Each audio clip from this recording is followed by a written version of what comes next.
Sir, bali 30,000 po yung total. 30,000 lahat? O, sige, babayaran ko siya ng cash. 30,000, babayaran ko ng cash. Sige po, sir, cash po, sige po. Okay lang ha, magbabayad ako ng cash. Yung 30,000 na pinamili ko, cash kung babayaran.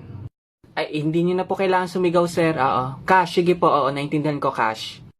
Ay, hindi, para lang malinaw. Na cash kong babayaran ang 30,000. Inaabot ko na 30,000 cash. Thank you po, sir. Ay, sir, parang... peke po yung pera nyo, sir. Ano? Ay, sabi ko po, sir, yung pera nyo, peke. Yung 30,000, peke. Huwag ka maingay. Ay, baka kasi hindi nyo po narinig, sir, na yung 30,000 mo, peke. Yung binayad mo, peke.